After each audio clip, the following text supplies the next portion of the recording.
अध्याय 4 जलवायु। आप गर्मियों में ज़्यादा पानी पीते हैं। आपके गर्मियों के वस्त्र सर्दियों के वस्त्रों से अलग होते हैं। उत्तरी भारत में आप गर्मियों में हल्के वस्त्र और सर्दियों में ऊनी वस्त्र क्यों पहनते हैं? दक्षिणी भारत में ऊनी वस्त्रों की जरूरत नहीं होती। उत्तर पूर्वी राज्यों में पहाड़ियों को छोड़कर सर्दियां मृदु होती हैं। विभिन्न ऋतुओं में मौसम की दशाओं में भिन्नता पाई जाती है। यह भिन्नता मौसम के तत्वों, तापमान, वायु दाब, पवनों की दिशा एवं गति, आर्द्रता और वर्षण इत्यादि में परिवर्तन से आती है। मौसम वायुमंडल की क्षणिक अवस्था है, जबकि जलवायु का तात्पर्य अपेक्षाकृत लंबे समय की मौसमी दशाओं के औसत से होता है। मौसम जल्दी जल्दी बदलता है, जैसे कि एक दिन में या एक सप्ताह में, परंतु जलवायु में बदलाव 50 अथवा इससे भी अधिक वर्षों में आता है। अपनी पहले की कक्षाओं में हम मानसून के बारे में पढ़ चुके हैं। आपको मानसून शब्द का अर्थ भी ज्ञात है। मानसून से अभिप्राय ऐसी जलवायु से है जिसमें ऋतु के अनुसार पवनों की दिशा में उत्क्रमण हो जाता है। भारत की जलवायु उष्ण मानसूनी है, जो दक्षिणी एवं दक्षिणी पूर्वी एशिया में पाई जाती है। मानसून जलवायु में एकरूपता एवं विविधता। मानसून पवनों की व्यवस्था भारत और दक्षिण पूर्व एशिया के बीच एकता को जल प्रदान करती है। मानसून जलवायु की व्यापक एकता के इस दृष्टिकोण से किसी को भी जलवायु की प्रादेशिक भिन्नताओं की उपेक्षा नहीं करनी चाहिए। यही भिन्नता भारत के विभिन्न प्रदेशों के मौसम और जलवायु को एक दूसरे से अलग करती है। उदाहरण के लिए दक्षिण में केरल तथा तमिलनाडु की जलवायु उत्तर में उत्तर प्रदेश तथा बिहार की जलवायु से अलग है। फिर भी इन सभी राज्यों की जलवायु मानसून प्रकार की है। भारत की जलवायु में अनेक प्रादेशिक भिन्नताएं हैं, जिन्हें पवनों के प्रतिरूप, तापक्रम और वर्षा ऋतुओं की लय तथा आर्द्रता एवं शुष्कता की मात्रा में भिन्नता की लय तथा आर्द्रता एवं शुष्कता की मात्रा में भिन्नता के रूप में देखा जा सकता है। इन प्रादेशिक विविधताओं का जलवायु के उपवर्गों में के रूप में वर्णन किया जा सकता है। आइए अब हम तापमान, पवनों तथा वर्षा की इन प्रादेशिक विविधताओं का जरा गौर से अवलोकन करें।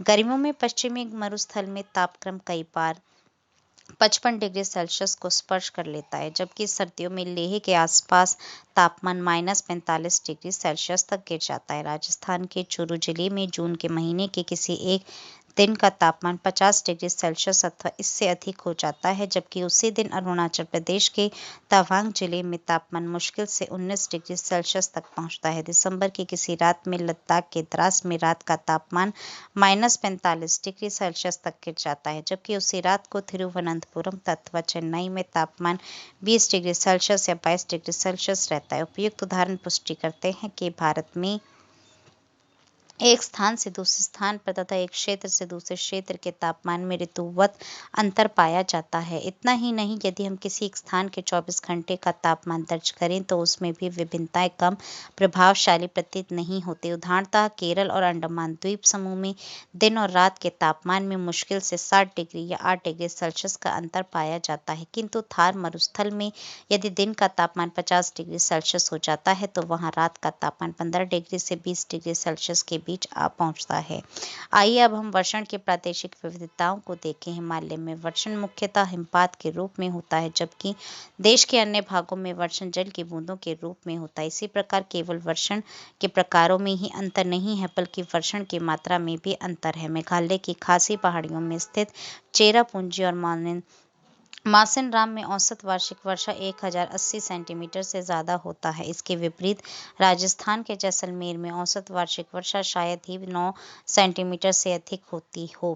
मेघालय की गारो पहाड़ियों में स्थित तुरा में एक ही दिन में उतनी वर्षा होती है जितनी जैसलमेर में 10 वर्षों में। उत्तरी पश्चिमी हिमालय तथा पश्चिमी मरुस्थल में वार्षिक वर्षा 10 सेंटीमीटर से भी कम होती है, जबकि उत्तर पूर्व में स्थित मेघालय में वार्षिक वर्षा 400 सेंटीमीटर से भी ज्यादा होती है। जुलाई या अगस्त में गंगा के डेल्टा तथा ओडिशा के तटीय भागों में हर तीसरे या पांचवें दिन प्रचंड तूफान मूसलाधार वर्षा करते हैं, जबकि इन्हीं महीनों में मात्र 1000 किलोमीटर दूर दक्षिण में स्थित तमिलनाडु का कोरोमंडल तट शांत एवं शुष्क रहता है। देश के अधिकांश भागों में वर्षा जून और सितंबर के बीच होती है, किंतु तमिलनाडु के तटीय प्रदेशों में वर्षा शरद ऋतु अथवा जाड़ों के आरंभ में होती है। इन सभी भिन्नताओं और विविधताओं के बावजूद भारत की जलवायु अपनी लय और विशिष्टता में मानसूनी है। भारत के जलवायु को प्रभावित करने वाले कारक। भारत की जलवायु को नियंत्रित करने वाले अनेक कारक हैं, जिन्हें मोटे तौर पर 2 वर्गों में बांटा जा सकता है: क स्थिति तथा उच्चावच संबंधी कारक तथा ख वायुदाब एवं पवन संबंधी कारक। स्थिति तथा उच्चावच संबंधी कारक। अक्षांश। आप भारत की मुख्य भूमि का अक्षांशीय एवं देशांतरीय विस्तार पहले से ही जानते हैं। आप यह भी जानते हैं कि कर्क रेखा पूर्व पश्चिम दिशा में देश के मध्य भाग से गुजरती है। इस प्रकार भारत का उत्तरी भाग शीतोष्ण कटिबंध में और कर्क रेखा के दक्षिण में स्थित भाग उष्ण कटिबंध में पड़ता है। उष्ण कटिबंध भूमध्य रेखा के अधिक निकट होने के कारण सारा साल ऊंचे तापमान तथा कम दैनिक और वार्षिक तापांतर का अनुभव करता है। कर्क रेखा से उत्तर में स्थित भाग में भूमध्य रेखा से दूर होने के कारण उच्च दैनिक तथा वार्षिक तापांतर के साथ विषम जलवायु पाई जाती है। हिमालय पर्वत। उत्तर में ऊंचा हिमालय अपने सभी विस्तारों के साथ एक प्रभावी जलवायु विभाजक की भूमिका निभाता है। यह ऊंची पर्वत श्रृंखला उपमहाद्वीप को उत्तरी पवनों से भेद्य सुरक्षा प्रदान करती है। जमा देने वाली ये ठंडी पवनें उत्तरी ध्रुव रेखा के निकट पैदा होती हैं और मध्य तथा पूर्वी एशिया में आर पार बहती हैं। इसी प्रकार हिमालय पर्वत मानसून पवनों को रोककर उपमहाद्वीप में वर्षा का कारण बनता है। जल और स्थल का वितरण। भारत के दक्षिण में 3 और हिंद महासागर व उत्तर की ओर ऊंची व अविच्छिन्न पर्वत श्रेणी है। स्थल की अपेक्षा जल देर से गर्म होता है और देर से ठंडा होता है। जल और स्थल के इस विभेदी तापन के कारण भारतीय उपमहाद्वीप में विभिन्न ऋतुओं में विभिन्न वायुदाब प्रदेश विकसित हो जाते हैं। वायुदाब में भिन्नता मानसून पवनों के उत्क्रमण का कारण बनती है।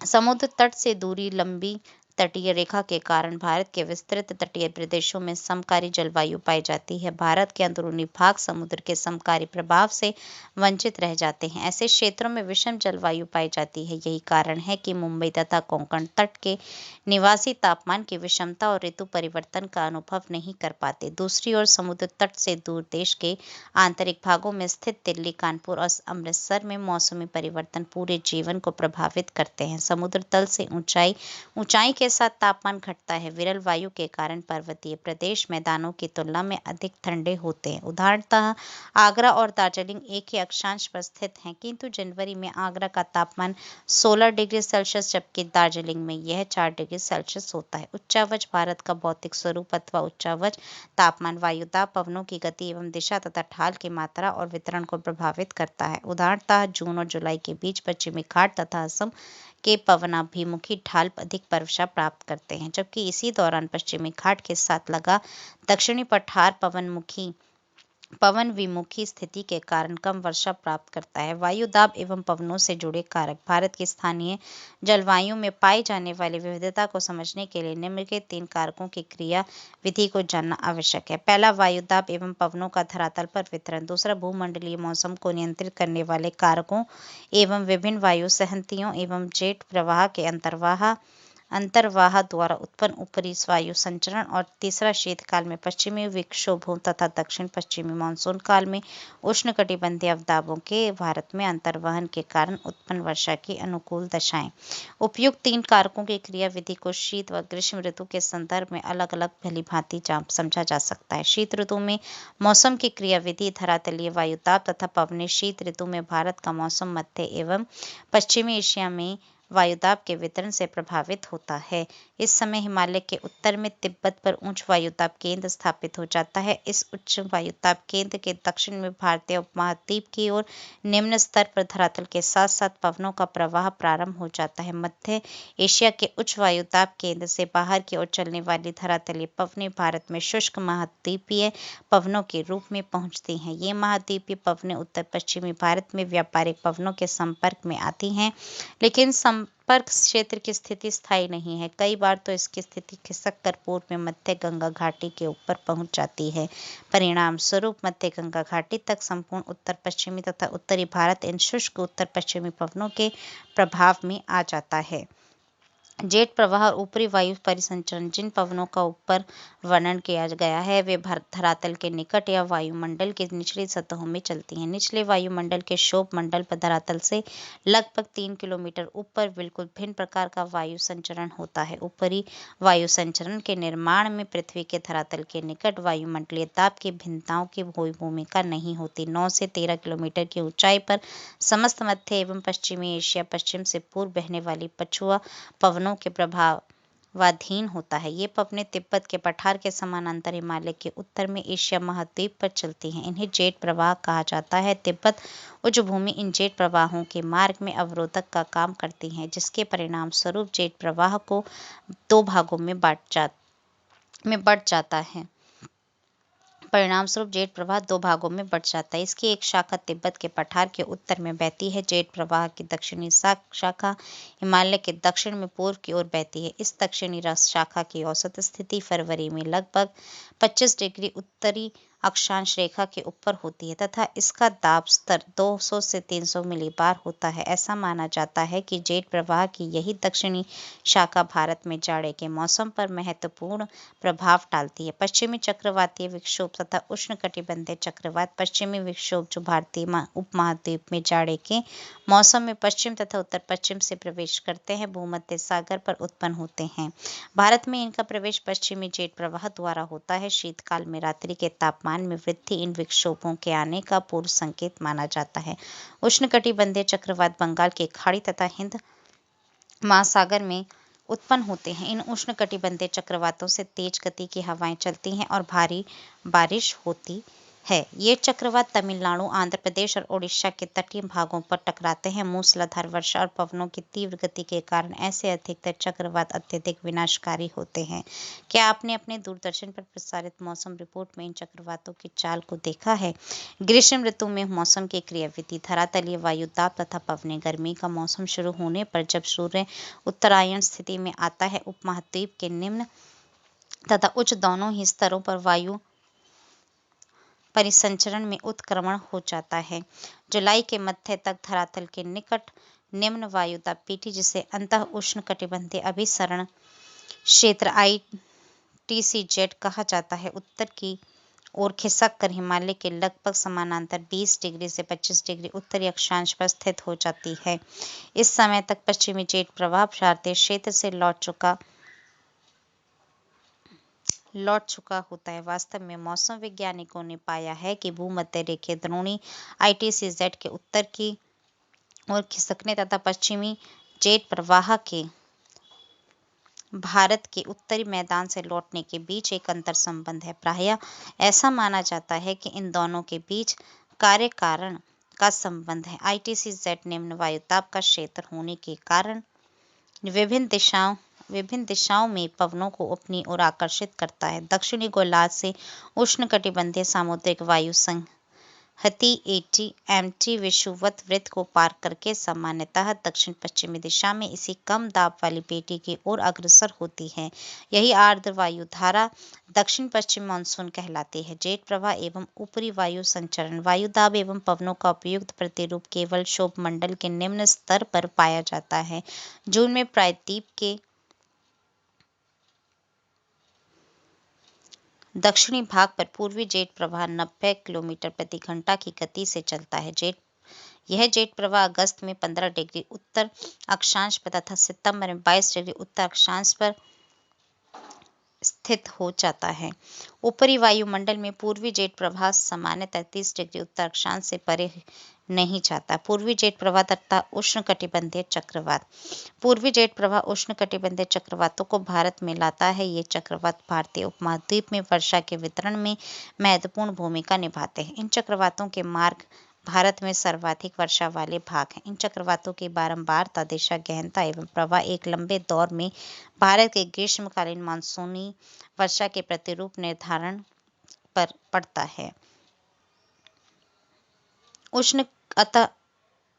अंतः उष्णकटिबंधीय अभिसरण क्षेत्र ITCZ विषुवत वृत्त पर स्थित अंतः उष्णकटिबंधीय अभिसरण क्षेत्र एक निम्न वायु दाब वाला क्षेत्र है। इस क्षेत्र में व्यापारिक पवनें मिलती हैं अतः इस क्षेत्र में वायु ऊपर उठने लगती है। जुलाई के महीने में ITCZ 20 डिग्री से 25 डिग्री उत्तर अक्षांशों के आसपास गंगा के मैदान में स्थित हो जाता है। इसे कभी कभी मानसूनी गर्त भी कहते हैं। यह मानसूनी गर्त उत्तर और उत्तर पश्चिमी भारत पर तापीय निम्न वायुदाब के विकास को प्रोत्साहित करता है। ITCZ के उत्तर की ओर खिसकने के कारण दक्षिणी गोलार्ध के व्यापारिक पवनें 40 डिग्री और 60 डिग्री पूर्वी देशांतरों के बीच विषुवत वृत्त को पार कर जाती हैं। कोरियोलिस बल के प्रभाव से विषुवत वृत्त को पार करने वाली इन व्यापारिक पवनों की दिशा दक्षिण पश्चिम से उत्तर पूर्व की ओर हो जाती है। यही दक्षिण पश्चिम मानसून है। शीत ऋतु में ITCZ दक्षिण की ओर खिसक जाता है। इसी के अनुसार पवनों की दिशा दक्षिण पश्चिम से बदलकर उत्तर पूर्व हो जाती है। यही उत्तर पूर्व मानसून है। भारतीय मानसून की प्रकृति। मानसून एक सुपरिचित जलवायु घटक है परंतु उसके बारे में बहुत कम जानकारी उपलब्ध है। सदियों से होते आ रहे परीक्षणों के बावजूद मानसून आज भी वैज्ञानिकों के लिए पहेली बनी हुई है। मानसून की सही प्रकृति व उसके कारणों को जानने के अनेक प्रयास किए गए किंतु अब तक कोई भी एक सिद्धांत इसे पूरी तरह से स्पष्ट नहीं कर पाया। पिछले कुछ दिनों में इसका तोड़ तब सामने आया जब मानसून का अध्ययन क्षेत्रीय स्तर की बजाय भूमंडलीय स्तर पर किया गया। दक्षिण एशियाई क्षेत्र में वर्षा के कारणों का व्यवस्थित अध्ययन मानसून के कारणों को समझने में सहायता करता है। इसके कुछ विशेष पक्ष इस प्रकार हैं। मानसून का आरंभ तथा उसका स्थल की ओर बढ़ना। दूसरा, वर्षा लाने वाले तंत्र उदाहरणतः उष्णकटिबंधीय चक्रवात तथा मानसूनी वर्षा की आवृत्ति एवं वितरण के बीच संबंध। तीसरा, मानसून में विच्छेद।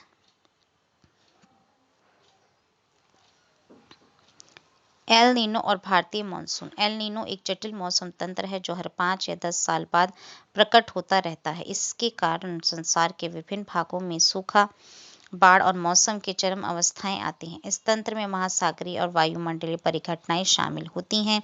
पूर्वी प्रशांत महासागर में यह पेरू के तट के निकट उष्ण समुद्री धारा के रूप में प्रकट होता है।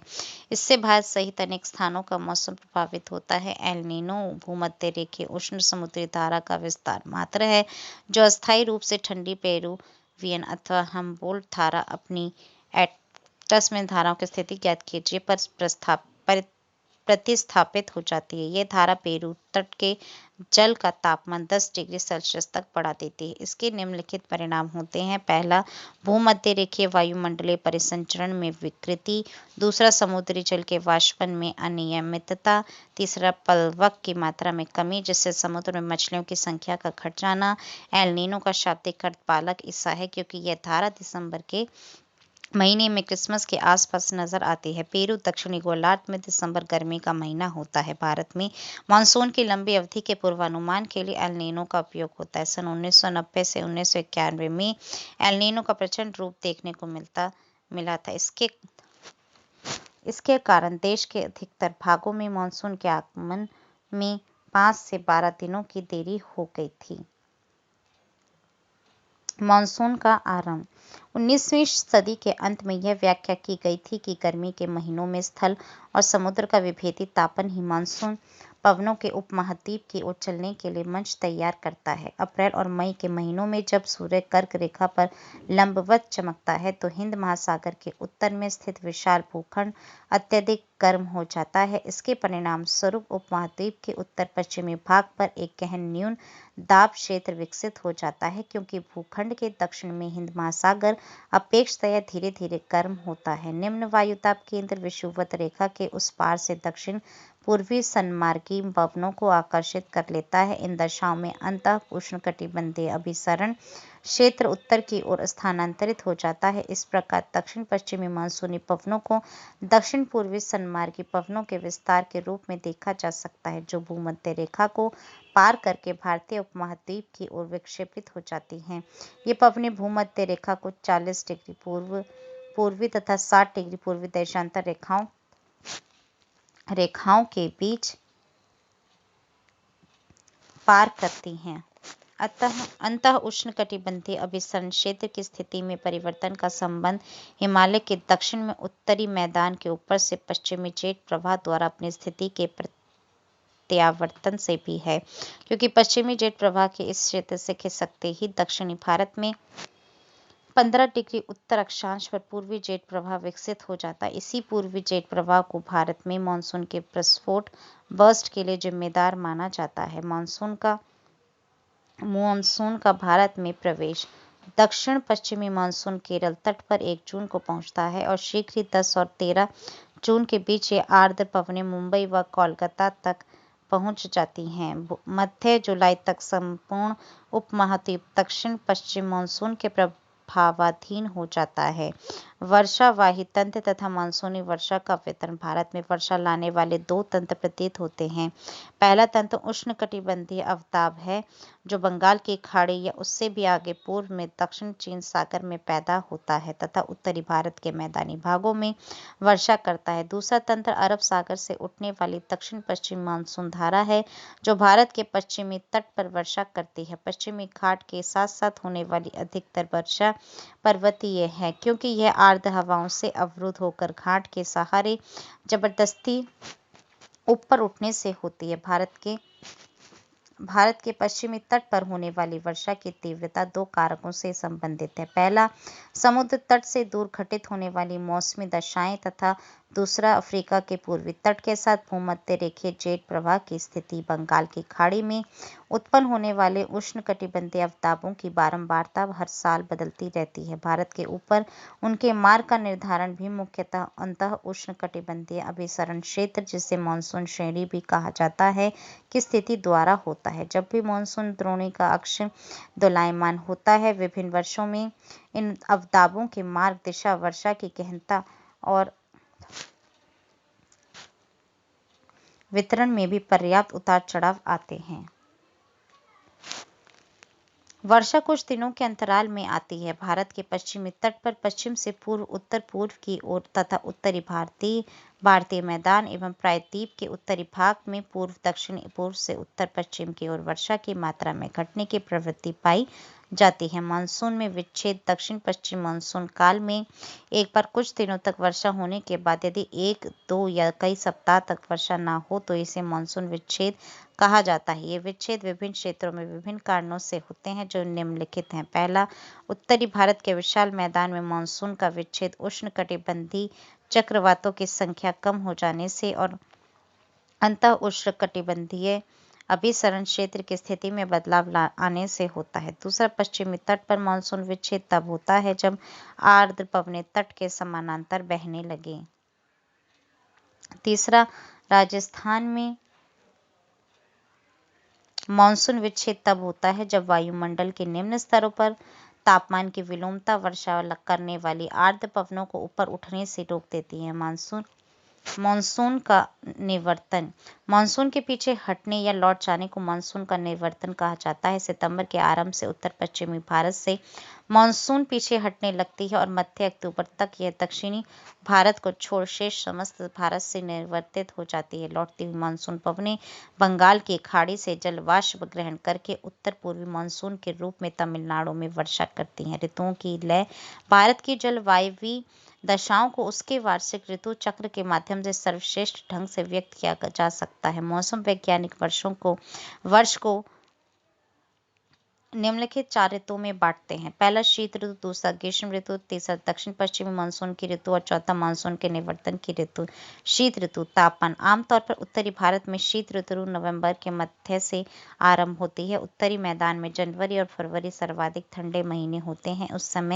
इस समय उत्तरी भारत के अधिकांश भागों में औसत दैनिक तापमान 21 डिग्री सेल्सियस से कम रहता है। रात्रि का तापमान काफी कम हो जाता है, जो पंजाब और राजस्थान में हिमांक 0 डिग्री सेल्सियस से भी नीचे चला जाता है। इस ऋतु में उत्तरी भारत में अधिक ठंड पड़ने के मुख्य रूप से 3 कारण हैं। पहला, पंजाब, हरियाणा और राजस्थान जैसे राज्य समुद्र के समकारी प्रभाव से दूर स्थित होने के कारण महाद्वीपीय जलवायु का अनुभव करते हैं। दूसरा, निकटवर्ती हिमालय की श्रेणियों में हिमपात के कारण शीतलहर की स्थिति उत्पन्न हो जाती है। और तीसरा, फरवरी के आसपास कैस्पियन सागर और तुर्कमेनिस्तान की ठंडी पवनें उत्तरी भारत में शीत लहर ला देती हैं।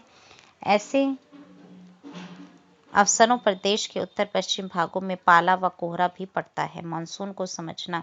मानसून का स्वभाव एवं रचना तंत्र संसार के विभिन्न भागों में स्थल, महासागरों तथा ऊपरी वायुमंडल में एकत्रित मौसम संबंधी आंकड़ों के आधार पर समझा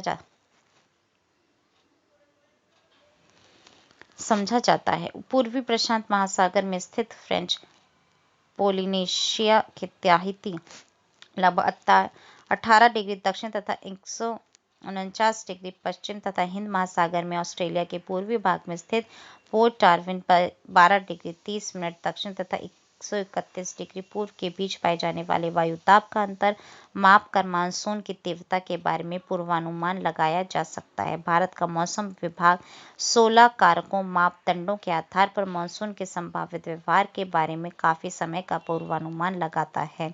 प्रायद्वीपीय भारत में कोई निश्चित शीत ऋतु नहीं होती। तटीय भागों में भी समुद्र के समकारी प्रभाव तथा भूमध्य रेखा की निकटता के कारण ऋतु के अनुसार तापमान के वितरण प्रतिरूप में शायद ही कोई बदलाव आता हो।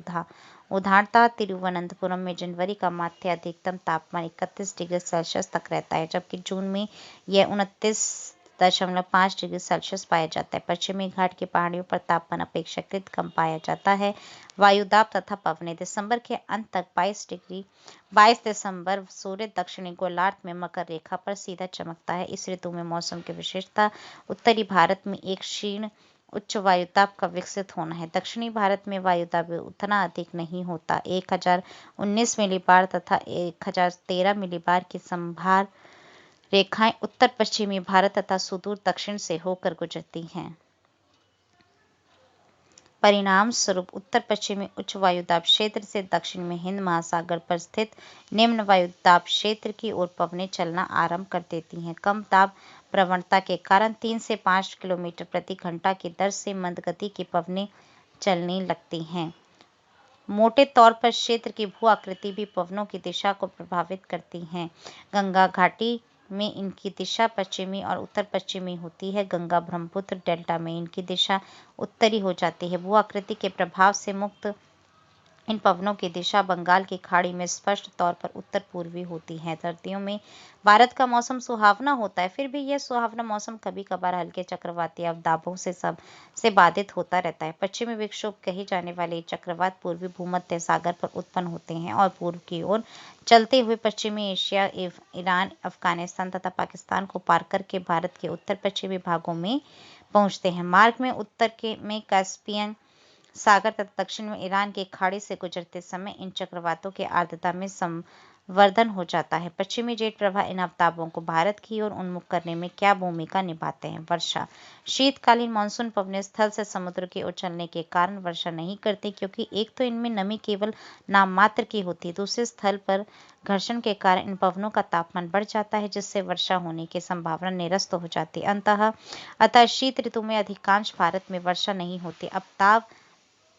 अपवाद स्वरूप कुछ क्षेत्रों में शीत ऋतु में वर्षा होती है। पहला, उत्तर पश्चिमी भारत में भूमध्य सागर से आने वाले कुछ क्षीण शीतोष्ण कटिबंधीय चक्रवात पंजाब, हरियाणा, दिल्ली तथा पश्चिम उत्तर में कुछ वर्षा करते हैं। कम मात्रा में होते हुए भी यह शीतकालीन वर्षा भारत में रबी की फसल के लिए उपयोगी होती है। लघु हिमालय में वर्षा हिमपात के रूप में होती है। यह वही हिम है जो गर्मियों के महीनों में हिमालय से निकलने वाली नदियों में जल के प्रवाह को निरंतर बनाए रखती है। वर्षा की मात्रा मैदानों में पश्चिम से पूर्व की ओर तथा पर्वतों में उत्तर से दक्षिण की ओर घटती जाती है। दिल्ली में सर्दियों की औसत वर्षा 53 मिलीमीटर होती है। पंजाब और बिहार के बीच में यह वर्षा 18 से 25 मिलीमीटर के बीच रहती है। दूसरा, कभी कभी देश के मध्य भागों एवं दक्षिणी प्रायद्वीप के उत्तरी भागों में भी कुछ शीतकालीन वर्षा हो जाती है। तीसरा, जाड़े के महीनों में भारत के उत्तरी पूर्वी भाग में स्थित अरुणाचल प्रदेश तथा असम में भी 25 से 50 मिलीमीटर तक वर्षा हो जाती है। चौथा, उत्तर पूर्वी मानसून पवनें अक्टूबर से नवंबर के बीच बंगाल की खाड़ी को पार करते समय नमी ग्रहण कर लेती हैं और तमिलनाडु, दक्षिण आंध्र प्रदेश, दक्षिण पूर्वी कर्नाटक तथा दक्षिण पूर्वी केरल में झंझावाती वर्षा करती हैं। ग्रीष्म ऋतु तापमान मार्च में सूर्य के कर्क रेखा की ओर आभासी बढ़त के साथ ही उत्तरी भारत में तापमान बढ़ने लगता है। अप्रैल, मई व जून में उत्तरी भारत में स्पष्ट रूप से ग्रीष्म ऋतु होती है। भारत के अधिकांश भागों में तापमान 30 डिग्री से 32 डिग्री सेल्सियस तक पाया जाता है। मार्च में दक्कन पठार पर दिन का अधिकतम तापमान 38 डिग्री सेल्सियस हो जाता है, जबकि अप्रैल में गुजरात और मध्य प्रदेश में यह तापमान 38 डिग्री से 43 डिग्री सेल्सियस के बीच पाया जाता है। मई में ताप की यह पेटी और अधिक उत्तर में खिसक जाती है, जिससे देश के उत्तर पश्चिमी भागों में 48 डिग्री सेल्सियस के आसपास तापमान का होना असामान्य बात नहीं है। दक्षिणी भारत में ग्रीष्म ऋतु मृदु होती है तथा उत्तरी भारत जैसी प्रखर नहीं होती। दक्षिणी भारत की प्रायद्वीपीय स्थिति, समुद्र के समकारी प्रभाव के कारण यहाँ के तापमान को उत्तरी भारत में प्रचलित तापमानों से नीचे रखती है। अतः दक्षिण में तापमान 26 डिग्री से 32 डिग्री सेल्सियस के बीच रहता है। पश्चिमी घाट की पहाड़ियों के कुछ क्षेत्रों में ऊंचाई के कारण तापमान 25 डिग्री सेल्सियस से कम रहता है। तटीय भागों में समताप रेखाएं तट के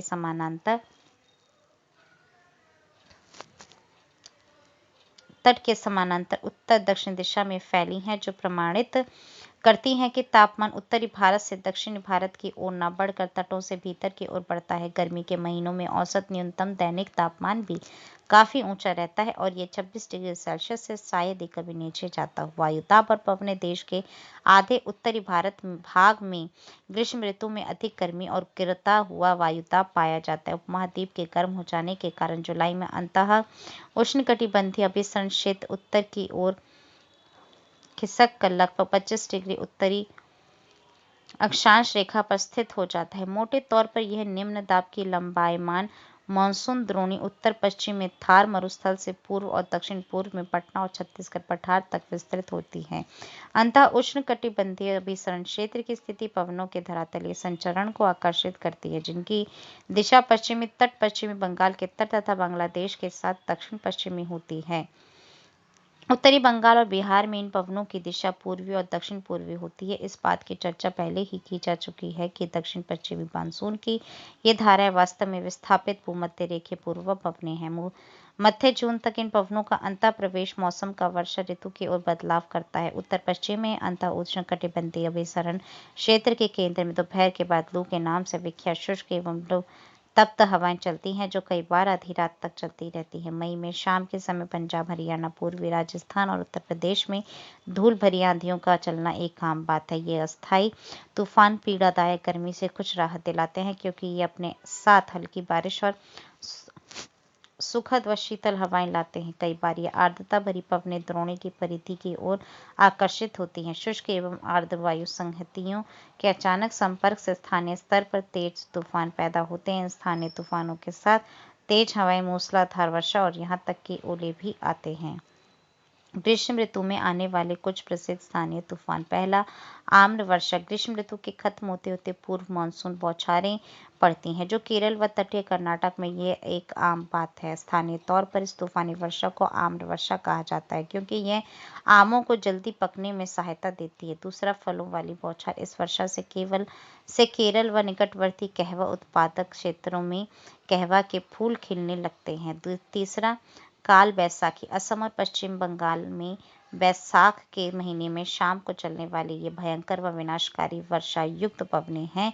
इनकी कुख्यात प्रकृति का अंदाजा इनके स्थानीय नाम काल बैसाखी से लगाया जा सकता है, जिसका अर्थ है बैसाख के महीने में आने वाली तबाही। चाय, पटसन व चावल के लिए ये पवनें अच्छी हैं। असम में इन तूफानों को बारदोली छीड़ा कहा जाता है। चौथा, उलू। उत्तरी मैदान में पंजाब से बिहार तक चलने वाली ये शुष्क, गर्म व पीड़ादायक पवनें हैं। दिल्ली और पटना के बीच इनकी तीव्रता अधिक होती है। दक्षिण पश्चिमी मानसून की ऋतु वर्षा ऋतु। मई के महीने में उत्तर पश्चिमी मैदानों में तापमान के तेजी से बढ़ने के कारण निम्न वायुदाब की दशाएं और अधिक गहराने लगती हैं। जून के आरंभ में ये दशाएं इतनी शक्तिशाली हो जाती हैं कि वे हिंद महासागर से आने वाली दक्षिणी गोलार्ध के व्यापारिक पवनों को आकर्षित कर लेती हैं। ये दक्षिण पूर्वी व्यापारिक पवनें भूमध्य रेखा को पार करके बंगाल की खाड़ी और अरब सागर में प्रवेश कर जाती हैं, जहां ये भारत के ऊपर विद्यमान वायु परिसंचरण में मिल जाती है। भूमध्य रेखीय गर्म समुद्री धाराओं के ऊपर से गुजरने के कारण ये पवनें अपने साथ पर्याप्त मात्रा में आर्द्रता लाती हैं। भूमध्य रेखा को पार करके इनकी दिशा दक्षिण पश्चिमी हो जाती है। इसी कारण इन्हें दक्षिण पश्चिमी मानसून कहा जाता है।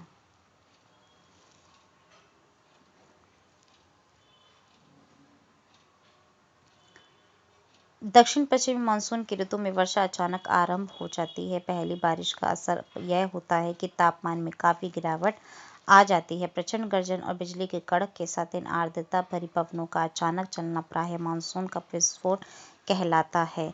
जून के पहले सप्ताह में केरल, कर्नाटक, गोवा और महाराष्ट्र के तटीय भागों में मानसून फट पड़ता है, जबकि देश के आंतरिक भागों में यह जुलाई के पहले सप्ताह तक हो जाता है। मध्य जून से मध्य जुलाई के बीच दिन के तापमान में 5 डिग्री से 8 डिग्री सेल्सियस की गिरावट आ जाती है। ज्यों ही ये पवनें स्थल पर पहुंचती हैं, उच्चावच और उत्तर पश्चिमी भारत पर स्थित तापीय निम्न वायुदाब इनकी दक्षिण पश्चिमी दिशा को संशोधित कर देते हैं। भूखंड पर मानसून को 2 शाखाओं में पहुंचती है, पहला अरब सागर की शाखा और दूसरा बंगाल की खाड़ी की शाखा। अरब सागर की मानसून पवनें अरब सागर से उत्पन्न होने वाली मानसून पवनें आगे 3 शाखाओं में बढ़ती हैं। पहला, इसकी एक शाखा को पश्चिमी घाट रोकते हैं। ये पवनें पश्चिमी घाट की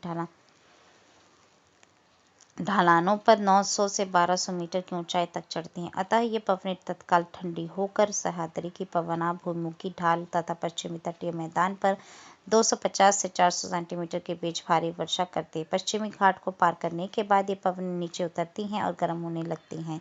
इससे इन पवनों की आर्द्रता में कमी आ जाती है। परिणाम स्वरूप पश्चिमी घाट के पूर्व में इन पवनों से नाम मात्र की वर्षा होती है। कम वर्षा का यह क्षेत्र वृष्टि छाया क्षेत्र कहलाता है।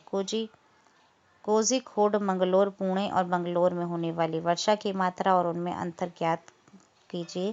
दूसरा, अरब सागर से उठने वाली मानसून की दूसरी शाखा मुंबई के उत्तर में नर्मदा और तापी नदियों की घाटियों से होकर मध्य भारत में दूर तक वर्षा करती है। छोटा नागपुर पठार में इस शाखा से 15 सेंटीमीटर वर्षा होती है। यहाँ यह गंगा के मैदान में प्रवेश कर जाती है और बंगाल की खाड़ी से आने वाली मानसून की शाखा से मिल जाती है। तीसरा, इस मानसून की तीसरी शाखा सौराष्ट्र, प्रायद्वीप और कच्छ से टकराती है। वहां से यह अरावली के साथ साथ पश्चिमी राजस्थान को लांघती है और बहुत ही कम वर्षा करती है।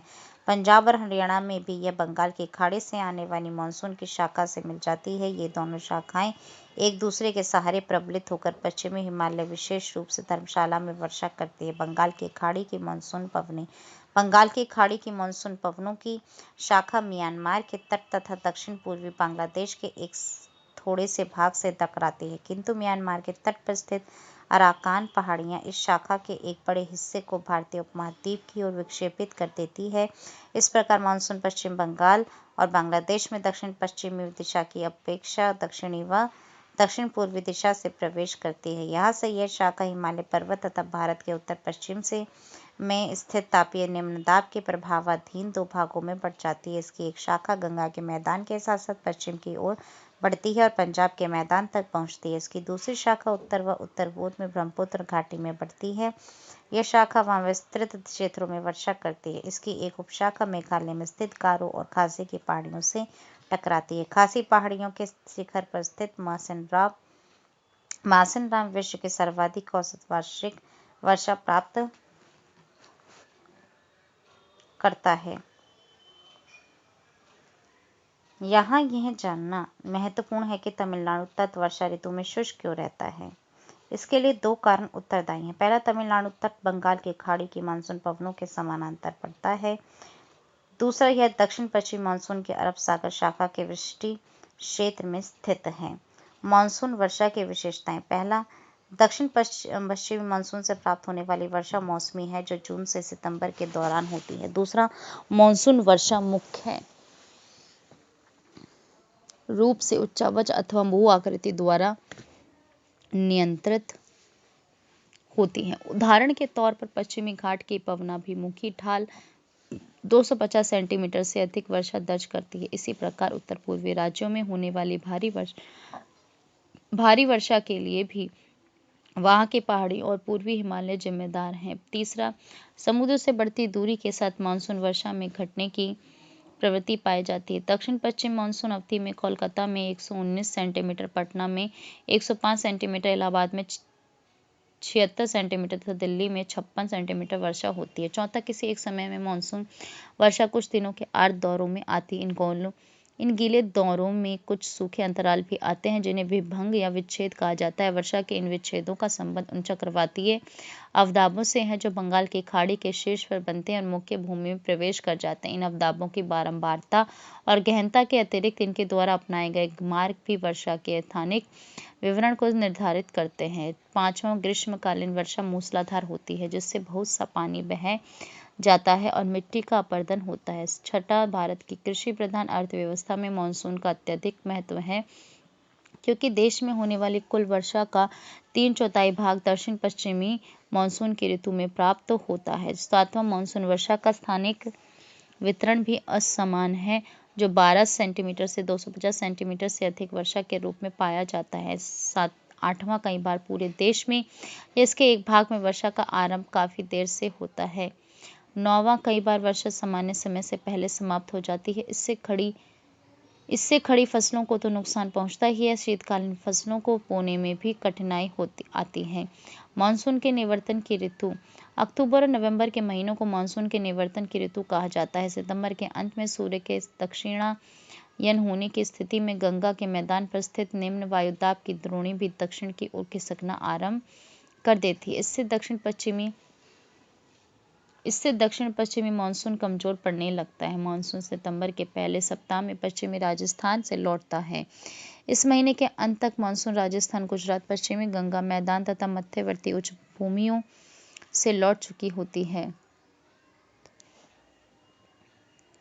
अक्टूबर के आरंभ में बंगाल की खाड़ी के उत्तरी भागों में स्थित हो जाता है तथा नवंबर के शुरू में यह कर्नाटक और तमिलनाडु की ओर बढ़ जाता है। दिसंबर के मध्य तक निम्न वायुदाब का केंद्र प्रायद्वीप से पूरी तरह से हट चुका होता है। मानसून के निवर्तन की ऋतु में आकाश स्वच्छ हो जाता है और तापमान बढ़ने लगता है।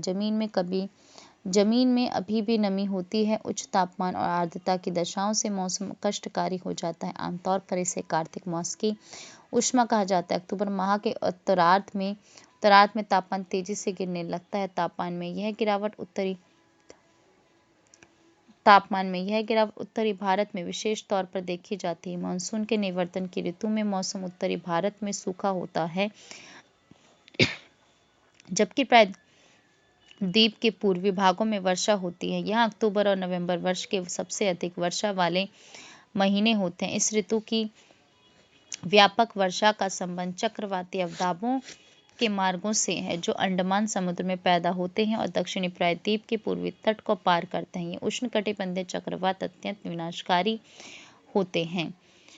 गोदावरी, कृष्णा और अन्य नदियों के घने बसे डेल्टाई प्रदेश इन तूफानों के शिकार बनते हैं। हर साल चक्रवातों से यहाँ आपदा आती है। कुछ चक्रवातीय तूफान पश्चिम बंगाल, बांग्लादेश और म्यांमार के तट से भी टकराते हैं। कोरोमंडल तट पर होने वाली अधिकांश वर्षा इन्हीं अवदाबों और चक्रवातों से प्राप्त होती है। ऐसे ही चक्रवाती तूफान अरब सागर में कम उठते हैं। भारत की परंपरागत ऋतुएं, भारतीय परंपरा के अनुसार वर्ष को द्विमासिक 6 ऋतुओं में बांटा जाता है। उत्तरी और मध्य भारत में लोगों द्वारा अपनाए जाने वाले इस ऋतु चक्र का आधार उनका अपना अनुभव और मौसम के घटक का प्राचीन काल से चला आया ज्ञान है। लेकिन ऋतुओं की यह व्यवस्था दक्षिण भारत की ऋतुओं से मेल नहीं खाती, जहाँ ऋतुओं में थोड़ी भिन्नता पाई जाती है। वर्षा का वितरण, भारत में औसत वार्षिक वर्षा लगभग 125 सेंटीमीटर है, लेकिन इसमें क्षेत्रीय विभिन्नताएं पाई जाती हैं। अधिक वर्षा वाले क्षेत्र, अधिक वर्षा पश्चिमी तट, पश्चिमी घाट, उत्तर पूर्व के उप हिमालयी क्षेत्र तथा मेघालय की पहाड़ियों पर होती है। यहाँ वर्षा 200 सेंटीमीटर से अधिक होती है। खासी और जयंतिया पहाड़ियों के कुछ भागों में वर्षा 100 सेंटीमीटर से भी अधिक होती है। ब्रह्मपुत्र घाटी तथा निकटवर्ती पहाड़ियों पर वर्षा 200 सेंटीमीटर से भी कम होती है। मध्यम वर्षा के क्षेत्र गुजरात के दक्षिणी भाग, पूर्वी तमिलनाडु, उड़ीसा सहित उत्तर पूर्वी प्रायद्वीप, झारखंड, बिहार, पूर्वी मध्य प्रदेश, उप हिमालय के साथ संलग्न गंगा का उत्तरी मैदान, कछार घाटी और मणिपुर में वर्षा 100 से 200 सेंटीमीटर के बीच होती है। न्यून वर्षा के क्षेत्र, पश्चिमी उत्तर प्रदेश, दिल्ली, हरियाणा, पंजाब, जम्मू व कश्मीर, पूर्वी राजस्थान, गुजरात तथा दक्कन के पठार पर वर्षा 50 से 100 सेंटीमीटर के बीच होती है। अपर्याप्त वर्षा के क्षेत्र, प्रायद्वीप के कुछ भागों, विशेष रूप से आंध्र प्रदेश, कर्नाटक और महाराष्ट्र में, लद्दाख और पश्चिमी राजस्थान के अधिकतर भागों में 50 सेंटीमीटर से कम वर्षा होती है। हिमपात हिमालय क्षेत्रों तक सीमित रहता है। मानचित्र का अवलोकन करते हुए वर्षा के प्रारूप पहचानें। वर्षा की परिवर्तितता। भारत की वर्षा का एक विशिष्ट लक्षण उसकी परिवर्तितता है। वर्ष की परिवर्तितता को अभिकलित निम्नलिखित सूत्र से किया जाता है। विचरण गुणांक, मानक विचलन बाय माध्य गुणा 100। विचलन गुणांक का मान वर्षा के माध्य मान से हुए विचलन को दिखाता है। कुछ स्थानों की वार्षिक वर्षा में 20 से 50% तक विचलन हो जाता है। विचरण गुणांक के मान भारत में वर्षा की परिवर्तितता को प्रदर्शित करते हैं। 25% से कम परिवर्तितता पश्चिमी तट, पश्चिमी घाट, उत्तर पूर्वी प्रायद्वीप, गंगा के पूर्वी मैदान, उत्तर पूर्वी भारत, उत्तराखंड, हिमाचल प्रदेश तथा जम्मू और कश्मीर के दक्षिण पश्चिमी भाग में पाई जाती हैं। इन क्षेत्रों में वार्षिक वर्षा 100 सेंटीमीटर से अधिक होती है। 50% से अधिक परिवर्तितता राजस्थान के पश्चिमी भाग, जम्मू और कश्मीर के उत्तरी भागों तथा दक्कन के पठार के आंतरिक भागों में पाई जाती है। इन क्षेत्रों में वार्षिक वर्षा 50 सेंटीमीटर से कम होती है। भारत के शेष भागों में परिवर्तितता 25 से 50% तक है। इन क्षेत्रों में वार्षिक वर्षा 50 से 100 सेंटीमीटर के बीच होती है।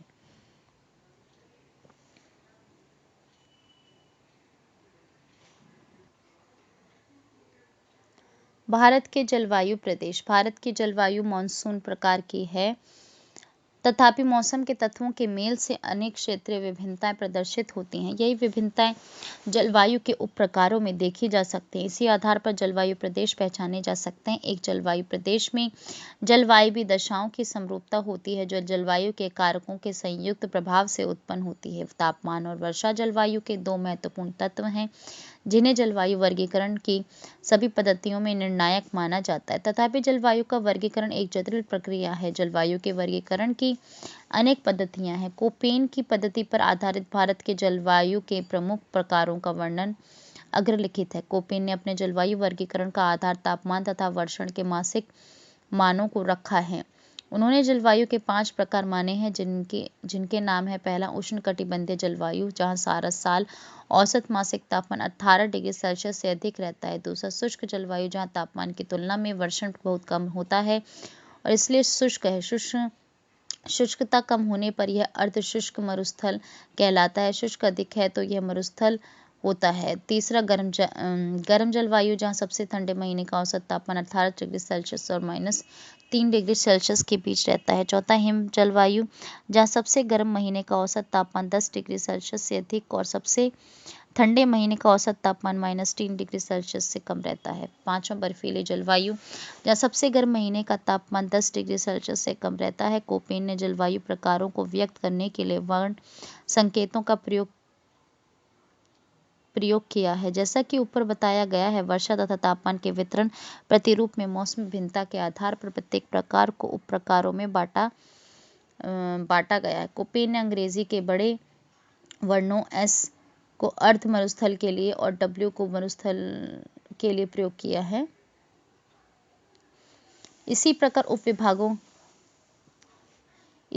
उपविभागों को व्यक्त करने के लिए अंग्रेजी के निम्नलिखित छोटे वर्णों का प्रयोग किया गया है, जैसे F पर्याप्त वर्षण, M शुष्क मानसून होते हुए भी वर्षा, 1 W शुष्क शीत ऋतु, H शुष्क और गर्म, C 4 महीनों से कम अवधि में औसत तापमान 10 डिग्री सेल्सियस से अधिक और G गंगा का मैदान।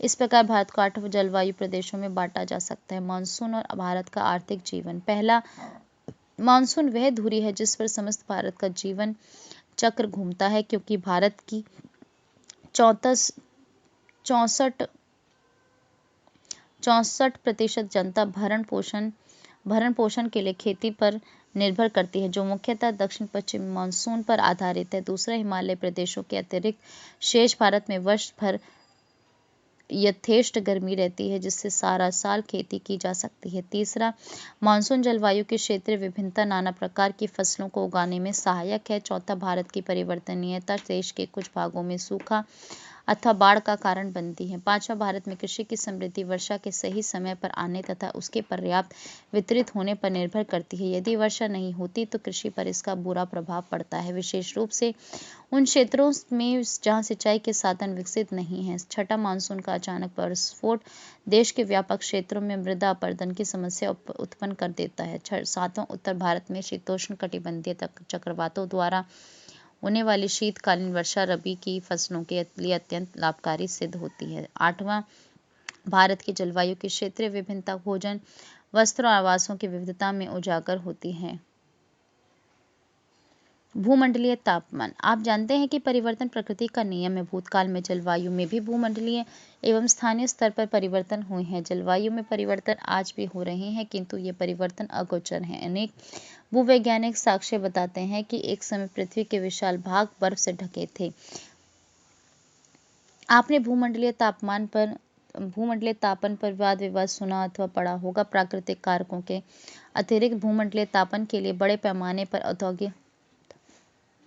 औद्योगिकरण तथा वायुमंडल में प्रदूषणकारी गैसों की वृद्धि जैसी मानवीय क्रियाएं भी महत्वपूर्ण उत्तरदायी कारक हैं। भूमंडलीय तापन की चर्चा करते समय आपने हरित गृह प्रभाव के बारे में भी सुना होगा। विश्व के तापमान में काफी वृद्धि हो रही है। मानवीय क्रियाओं द्वारा उत्पन्न कार्बन डाइऑक्साइड की वृद्धि चिंता का मुख्य कारण है। जीवाश्म ईंधनों के जलने से वायुमंडल में इस गैस की मात्रा क्रमशः बढ़ रही है। कुछ अन्य गैसें जैसे मीथेन, क्लोरोफ्लोरोकार्बन, ओजोन और नाइट्रस ऑक्साइड वायुमंडल में अल्प मात्रा में विद्यमान है। इन्हें तथा कार्बन डाइऑक्साइड को हरित गृह गैसें कहते हैं। कार्बन डाइऑक्साइड की तुलना में अन्य चार गैसें दीर्घ तरंगी विकिरण का ज्यादा अच्छी तरह से अवशोषण करती हैं, इसीलिए हरित गृह प्रभाव को बढ़ाने में उनका अधिक योगदान है। इन्हीं के प्रभाव से पृथ्वी का तापमान बढ़ रहा है। विगत 150 वर्षों में पृथ्वी की सतह का औसत वार्षिक तापमान बढ़ा है। ऐसा अनुमान है कि सन 2100 में भूमंडलीय तापमान में लगभग 2 डिग्री सेल्सियस की वृद्धि हो जाएगी। तापमान की इस वृद्धि से कई अन्य परिवर्तन भी होंगे। इनमें से एक है गर्मी के कारण हिमानियों और समुद्री बर्फ के पिघलने से समुद्र तल का ऊंचा होना। प्रचलित पूर्वानुमान के अनुसार औसत समुद्र तल 21वीं शताब्दी के अंत तक 48 सेंटीमीटर ऊंचा हो जाएगा। इसके कारण प्राकृतिक बाढ़ों की संख्या बढ़ जाएगी। जलवायु परिवर्तन से मलेरिया जैसी कीटजन्य बीमारियां बढ़ जाएंगी। साथ ही वर्तमान जलवायु सीमाएं भी बदल जाएंगी, जिसके कारण कुछ भाग कुछ अधिक जलसिक्त, वेट और अधिक शुष्क हो जाएंगे। कृषि के प्रतिरूप बदल जाएंगे। जनसंख्या और पारितंत्र में भी परिवर्तन होंगे। जरा सोचिए, यदि आज का समुद्र तल 50 सेंटीमीटर ऊंचा हो जाए तो भारत के तटवर्ती क्षेत्रों पर क्या प्रभाव पड़ेगा।